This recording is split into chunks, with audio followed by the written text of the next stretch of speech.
નમસ્કાર વિદ્યાર્થી મિત્રો, આજના આ વિડિયો લેક્ચરમાં આપણે વિદ્યુત ડાયપોલને લીધે ઉત્પન્ન થતા વિદ્યુત સ્થિતિમાનનું સૂત્ર મેળવીશું. પ્લસ ક્યુ વિદ્યુતભાર, માઇનસ ક્યુ વિદ્યુતભાર. ડાય એટલે કે બે, પોલ એટલે કે ધ્રુવ.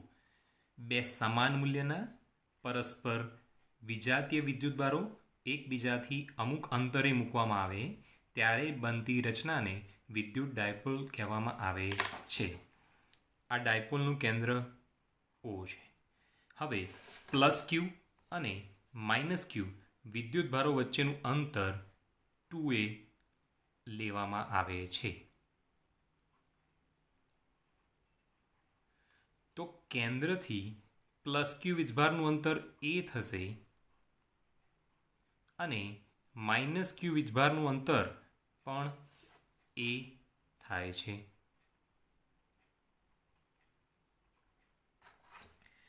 ડાયપોલ સદિશની દિશા માઇનસ ક્યુથી પ્લસ ક્યુની દિશામાં હોય છે, માટે આ જે દિશા છે એ ડાયપોલ સદિશની દિશા છે.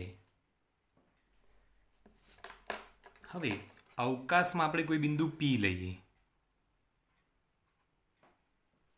પ્લસ ક્યુ વિદ્યુતભાર અને P બિંદુને જોડતો એક સ્થાન સદિશ દોરીએ.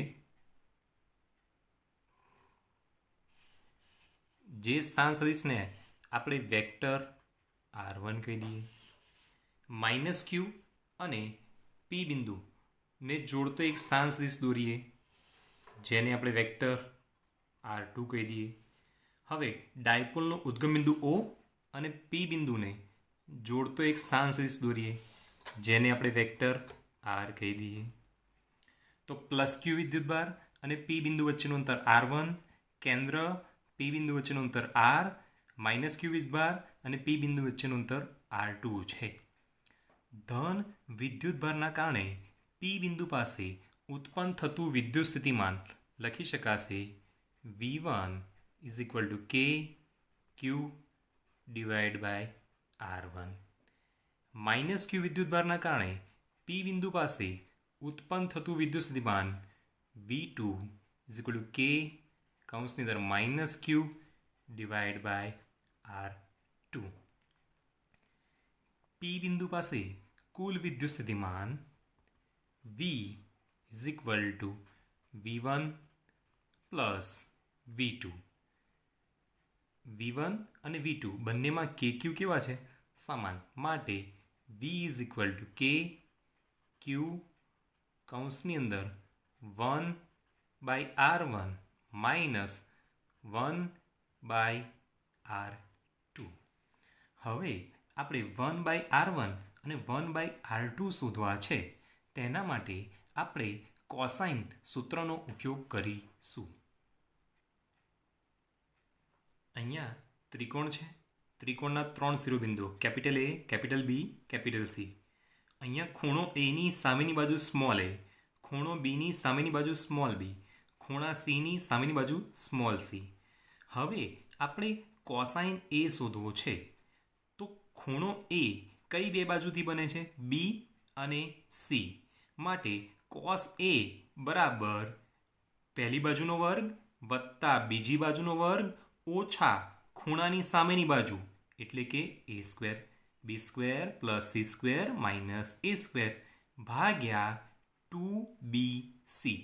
આ cos A આપણને મળે છે. માટે 2BC cos A = B² + C² - A². આપણે ખૂણા Aની સામેની બાજુ શોધવી છે, માટે A² ને સૂત્રનો કરતા બને. માટે A² બરાબર B² + C² - 2BC cos A. P બિંદુએ ડાયપોલના કેન્દ્ર સાથે બનાવેલો ખૂણો ધારો કે થીટા છે.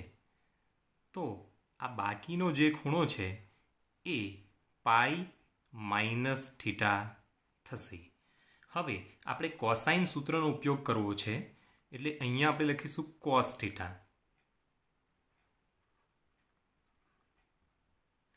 ખૂણો બનાવતી બે બાજુના વર્ગોનો સરવાળો, એટલે અહીંયા R છે, અહીંયા A છે, એટલે લખાશે R² પ્લસ એ સ્ક્વેર માઇનસ ખૂણાની સામેની બાજુ લખાશે r1² ભાગ્યા 2r a.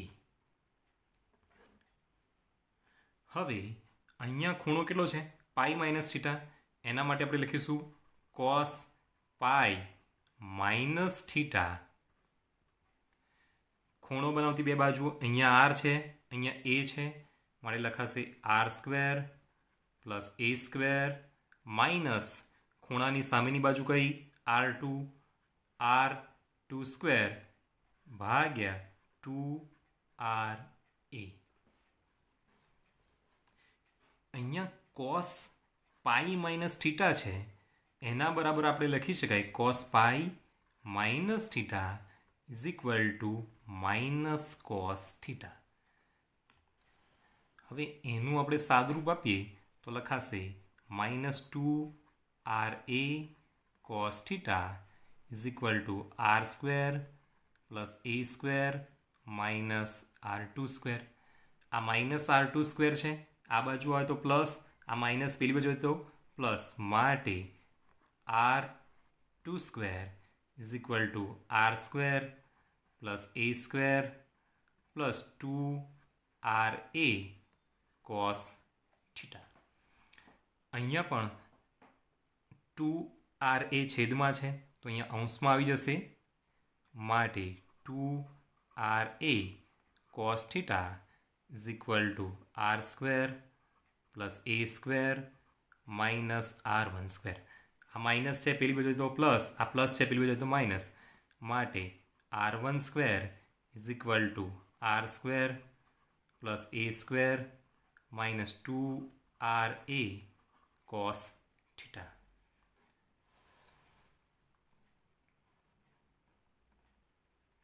હવે આપણે આ આખા પદમાંથી r² કોમન કાઢીએ, અથવા r² વડે ગુણીએ અથવા r² વડે ભાગીએ.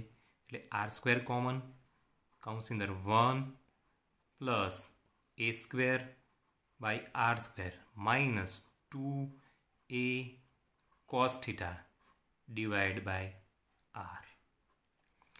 વધારે ઘાતોવાળા પદોને અવગણતા, એટલે a² બાય r² બરાબર આપણે 0 લઈ લઈએ, માટે r1² બરાબર r², કૌંસની અંદર 1 minus 2a cos theta divide by r. હવે બંને બાજુ વર્ગમૂળ લેતા, માટે r1 બરાબર r, કૌંસની અંદર 1 minus 2a cos theta divide by r whole raise to 1/2. હવે આપણે 1/r1 શોધવાનું છે, માટે વ્યસ્ત લેતા, માટે 1/r1 is equal two 1/r. હવે આ પદ છેદમાં આવશે તો છેદમાંથી અંશમાં આવે તો ઘાત કેવી થઈ જશે માઇનસ, માટે 1 minus 2a cos theta divide by r whole raise to -1/2. હવે દ્વિપદી વિસ્તરણનો ઉપયોગ કરતા 1 ± x રેઝ ટુ n બરાબર 1 ± nx. બીજું સૂત્ર છે 1 ± x raise to n is equal to 1 -nx. તો અહીંયા આપણે જોઈએ કેટલી ઘાત છે, -1/2 ઘાત છે, એ અહીંયા ગુણાઈ જશે, માટે 1/r, કૌંસની અંદર 1 minus -1/2 into 2a cos theta divide by r. 2 2 2 cancel, minus minus plus, માટે અહીંયા લખાશે 1/r, કૌંસની અંદર 1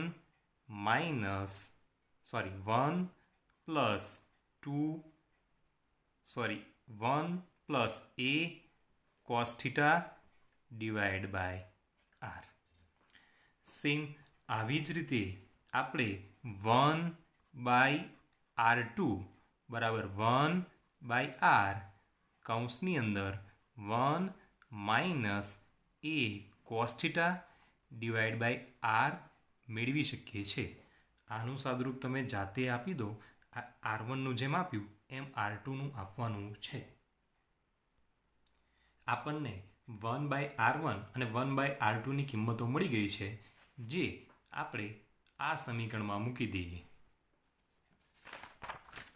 માટે V ઇઝ ઇક્વલ ટુ કે ક્યુ કૌંસની અંદર 1/R નાના કૌંસમાં 1 plus a cos theta divide by R minus 1/R કૌંસની અંદર 1 minus a cos theta divide by R કૌંસ પૂરો. હવે આનું સાદુરૂપ આપણને મળશે કે ક્યુ કૌંસની અંદર 2a cos theta divide by R square plus 1 minus 1 cancel થઈ જશે. આ માઇનસ માઇનસ પ્લસ એટલે કે 2 વખત થશે. માટે 2a into q into cos theta divide by કેની કિંમત મૂકીએ 4πε0 R સ્ક્વેર. 2a બે વિદ્યુતભારો વચ્ચેનું અંતર ગુણ્યા વિદ્યુતભારનું મૂલ્ય, જે આપણને ડાયપોલ ચાકમાત્રા આપે છે. માટે P cos theta divide by 4πε0 R square. અહીંયા આપણે જોઈ શકીએ છીએ કે આ ડાયપોલ સદિશની દિશા છે માઇનસ ક્યુથી પ્લસ ક્યુની તરફ. આ P બિંદુ છે, અહીંયા ખૂણો થીટા છે. તો આ જે છે એ આપણને ડાયપોલની નજીકનો ખૂણો એટલે કે P કોસ થીટા આપે છે. અને એના માટે આપણે લખી શકીશું vector P dot cap R. માટે vector P dot cap R divide by 4πε0 R square, જ્યાં કેપ R એ ઓથી પીની દિશામાંનો એકમ સદિશ છે. બિંદુ ડાયપોલ માટે આ વિદ્યુત સ્થિતિમાનનું મૂલ્ય સાચું છે, જ્યારે ફિઝિકલ ડાયપોલ માટે આ મૂલ્ય સન્નિગ્ધ મૂલ્ય આપે છે. અહીંયા આપણે જોઈએ R ગ્રેટર ધેન એ લખીએ. હવે આના થોડાક અગત્યના મુદ્દા જોઈએ. પહેલું, વિદ્યુત ડાયપોલના કારણે અક્ષ પરનું સ્થિતિમાન.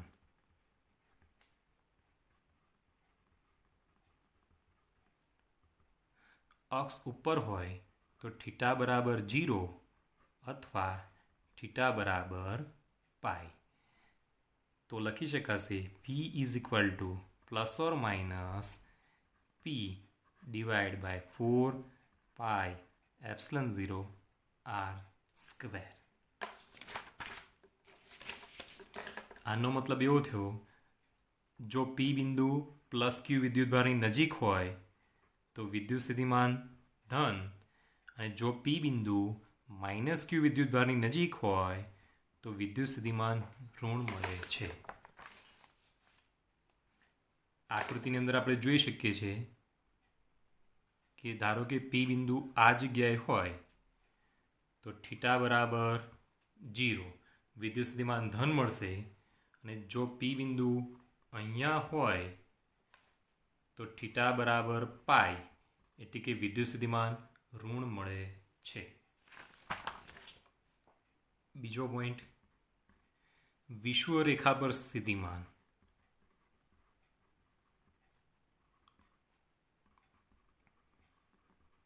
જ્યારે વિષુવરેખા હોય ત્યારે થીટા ઇઝ ઇક્વલ ટુ π/2. માટે cos π/2 ઇઝ ઇક્વલ ટુ 0. માટે વિદ્યુત સ્થિતિમાન Vની કિંમત 0 થાય છે. તો અહીંયા આપણે આકૃતિમાં જોઈ શકીએ કે ઉદ્ગમ બિંદુ O અને આ વિષુવરેખા છે. ધારો કે P બિંદુ અહીંયા છે તો આ ખૂણો 90નો બને છે. માટે આ P બિંદુ પાસે વિદ્યુત સ્થિતિમાનનું મૂલ્ય 0 થાય છે. હવે વિદ્યુત સ્થિતિમાનની વ્યાખ્યા અને એનું સૂત્ર V = KQ/R. ડાયપોલના કારણે ઉત્પન્ન થતું વિદ્યુત સ્થિતિમાન V = P/4πε0r². P cos θ. વિદ્યુત સ્થિતિમાનના સૂત્ર અનુસાર ત્રિજ્યાના વ્યસ્ત પ્રમાણમાં છે, જ્યારે ડાયપોલના કારણે ઉત્પન્ન થતું વિદ્યુત સ્થિતિમાન અંતરના વર્ગના વ્યસ્ત પ્રમાણમાં છે. અને ડાયપોલના કારણે ઉત્પન્ન થતું સ્થિતિમાન એ થીટા એટલે કે ખૂણા ઉપર આધાર રાખે છે. વિદ્યુત ડાયપોલ અને સ્થાનાંતર સદિશના ખૂણા ઉપર આધાર રાખે